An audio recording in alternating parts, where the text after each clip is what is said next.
one often worked with during my service. Many of the more bizarre incidents and storylines were also based on things I had witnessed or been involved with. As a reader, as well as a writer of crime fiction, it became clear very quickly that, as is well illustrated in this book, fiction only illustrates and at times illuminates crime, but nothing comes close to truly representing it, as human emotions and the motives of the individual, however odd and unfathomable, drive an investigation forward. As suspects become more aware of their rights within the law, the job of the detective has become increasingly difficult. Many, especially professional criminals, will refuse to say a word, relying on phrases such as "no comment," the standard reply recommended by defense solicitors. Eyewitness evidence is also often, under cross-examination, being brought into question and uncertainty. As a result of this, forensic science plays an ever more significant role in delivering important evidence to the attention of a jury or magistrate, of a kind that is increasingly difficult to refute or challenge. Using forensic science within a criminal investigation is basically about identification.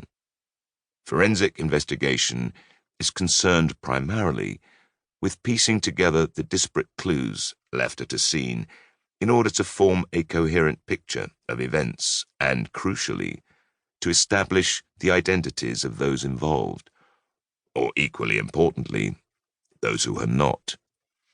The anthropologist Margaret Mead, 1901 to 1978, said, "Always remember that you are absolutely unique, just like everybody else. It is within this uniqueness of the individual that forensic science is based and thrives." Alphonse Bertillon, 1853 to 1914, the French scientist and criminologist, pioneered not only the use of photographs and a basic method of photo-fit, but also established a method of identification based on a person's unique measurements, length of nose, fingers, arms, feet, etc. He calculated that if 11 measurements on an individual matched 11 on the suspect, the chances of them not being the guilty person was 4 million to 1. After initial struggles within a doubting scientific community, he was hailed as the greatest criminologist of his day. However, following his failure to trace the criminal who had stolen the Mona Lisa, despite a large palm print being found on the glass that had covered the painting, his methods, while not entirely dismissed, were largely discredited. From then on, the science of fingerprinting started to gather traction. Today we live in the age of DNA, a process of identification which was honed by the scientists Sir Alex Jeffrey and Peter Gill while researching at Leicester University. This method was first used to solve the Narborough murders, when it led not only to the discovery of Colin Pitchfork, the killer of 2 teenage girls Linda Mann and Dawn Ashworth, but to the exoneration of the police's main suspect, who was subsequently released.